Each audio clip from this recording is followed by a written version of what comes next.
វាស្រែវាស្រើពិបាកចិត្តលំបាកកាយដោយច្បាស់ពីការចំណាយតាមអាចកំណត់ចំណូលខ្លួនឯងបានក្នុងនាមជាកូនកសិករម្នាក់ឬពាក្យនេះសឹងតែរាល់ថ្ងៃតើកសិករពួកគាត់កំពុងតែជួបបញ្ហាទាំងអស់នេះបណ្ដាលមកពីកត្តាអ្វីខ្លះក្រោយពីការសម្ភាសន៍រួចមកពួកយើងឃើញថាពួកគាត់កំពុងតែជួបបញ្ហាប្រទះ3ធំនោះគឺទី1มันអាចកំណត់តម្លៃបានពួកគាត់មិនអាចកំណត់តម្លៃស្រូវរបស់ខ្លួនឯងបានមានន័យថាតម្លៃស្រូវគឺផ្អែកទៅលើឈ្មួញកណ្ដាលទី2ការដឹកជញ្ជូនពួកគាត់ខ្វះខាតក្នុងការដឹកជញ្ជូនទៅលក់ទៅកាន់ទីផ្សារឬក៏ទៅកាន់ទីឆ្ងាយខ្វះខាតទាំងកម្លាំងពលកម្មទី3ការអាសេសទៅកាន់ទីផ្សារការអាសេសទៅកាន់ទីផ្សារគឺមានការតចម្អៀតដោយផ្អែកទៅលើប្រទេសជិតខាងយើងតែប៉ុណ្ណោះនេះគឺជា problem validation ដែលពួកយើងបានធ្វើការ analyze និងការសម្ភាសន៍រួចមកដោយមើលឃើញនៅបញ្ហាទាំងអស់នេះហើយទើបពួកយើងបង្ខំជា solution មួយនោះគឺ platform Khop ស្រូវ platform នេះគឺជួយកសិករខ្មែរយើងអាចទៅកាន់ទីផ្សារបានដោយសេរីជាមួយនឹងសហគមន៍របស់ពួកគាត់មិនតែប៉ុណ្ណោះនៅក្នុងនេះក៏មាន feature មួយចំនួនសំខាន់ៗដូចជា dashboard ដែលវាបង្ហាញអំពីតម្លៃស្រូវការ update នៅ activity ថ្មីរបស់ពួកគាត់ជាកសិករ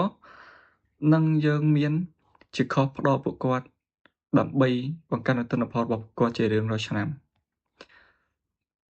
feature ទី2នេះដែរគឺ product ក្នុងការ product នេះក៏យើងបានបញ្ជាក់អំពីតម្លៃនិងអំពី detail ច្បាស់លាស់មួយៗទៅលើ product ដែលពួកយើងបានដាក់ទៅលើ platform នេះផងដែរទី3នេះគឺ community គឺជាសហគមន៍មួយសម្រាប់កសិករដែលបង្កើតទៅតាមស្រុកភូមិនីមួយៗដែលអាចឲ្យពួកគាត់ចែករំលែកផ្លាស់ប្ដូរបទពិសោធន៍ឬក៏ចំណេះដឹងគ្នាទៅវិញទៅមកមិនតែប៉ុណ្ណោះនៅក្នុងការទិញលក់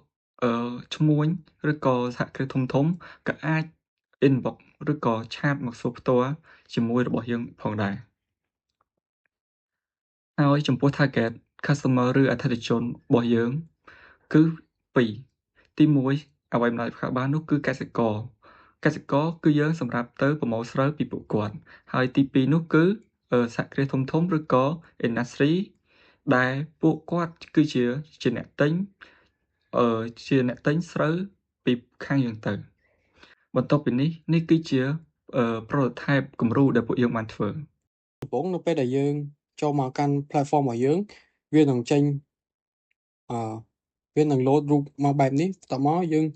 get start ហើយវាមានជំរើសឲ្យយើង log in ចំនួន3ដូចជាលេខទូរស័ព្ទ Google account និង Facebook យើងគ្រាន់តែជ្រើសរើសមួយហើយយើងបំពេញព័ត៌មានហ្នឹងទៅវានឹង load ចូលទៅកាន់ page មួយដែលមានឈ្មោះថា dashboard នៅក្នុង dashboard ហ្នឹងវាមានស្ថិតិវាមានចំនួនសរុបនៃ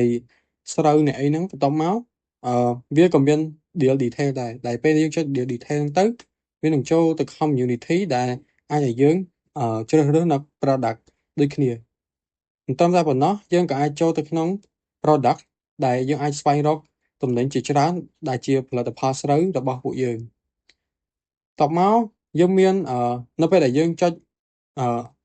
add product ហ្នឹងគឺយើងនឹងចូលទៅកាន់ chat ជាមួយនឹង community ដែលយើងកំពុងតែនៅនឹងបន្ទាប់ពីទស្សនាផលិតផលគំរូរួចហើយនេះគឺជា market validation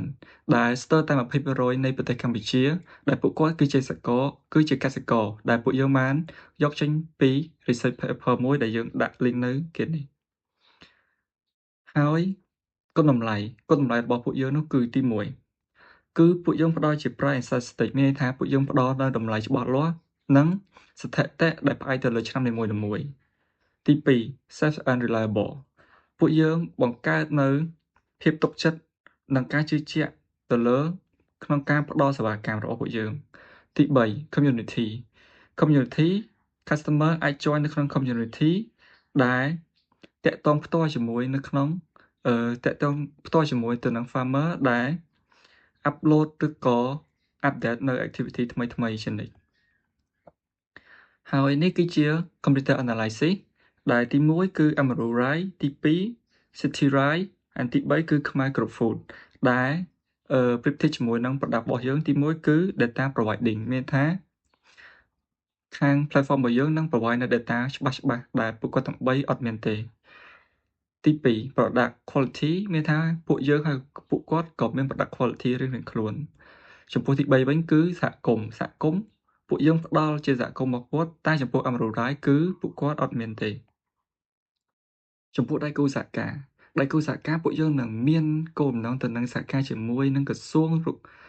ងកសិកម្មរុក្ខាប្រមាញ់និងនេសាទបន្តមកទៀតគឺ team member ក្នុងការអភិវឌ្ឍ platform នេះបានមិនអាចខ្វះបាននៅឡើយនៅក្នុងការសមាជិករបស់ពួកយើងទី1មេអៀងហើយនឹងខ្ញុំបញ្ញាគឺជា software engineering ទី3គឺសេឡាដែលគាត់ជាអ្នក analyzer នៅក្នុងការ provide នៅ data ផ្សេងៗនៅក្នុង platform នេះទី4នោះគឺវិសាដែលគាត់គឺជាអ្នកខាង marketing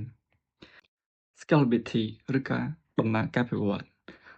ក្នុងការដំណើរពិវត្តមួយនេះគឺយើងចែកចេញជា3ធំ short term middle term and long term ចំពោះ short term ពួកយើងនឹង release នៅ website version ទី1ពួកយើងនឹងចោះអាជ្ញាប័ណ្ណនៅក្នុងក្រសួងដែលផ្ដល់ការទុកចិត្តទៅដល់អតិថិជនទី3ពួកយើងនឹងធ្វើការ operate នៅក្នុងខេត្តមួយចំនួនចំពោះទី4វិញយើងនឹងនាំ solution នេះទៅឲ្យកសិករក្នុងប្រទេសកម្ពុជា middle term ពួកយើងនឹងបង្កើតនៅ app ដែលនឹង release ចេញជា version ទី1ហើយពួកយើងនឹងពង្រីកទៅតាមខេត្តមួយចំនួនទៀតចំពោះទី3វិញពួកយើងនឹងបន្ថែមនៅ advisement នៅ content ផ្សេងៗដែលអាចធ្វើឲ្យ app មួយនេះអភិវឌ្ឍទៅមុខបានចំពោះ long term គឺពួកយើងនឹងបង្កើតនៅ platform ថ្មីៗដែលកាន់តែងាយស្រួលទៅដល់អតិថិជនរបស់ពួកយើងហើយអ្វីដែលគោលបំណងដ៏សំខាន់នៅក្នុង long term នេះពួកយើងនឹងធ្វើ website នេះគឺ across នៅក្នុងអាស៊ីនេះផងដែរ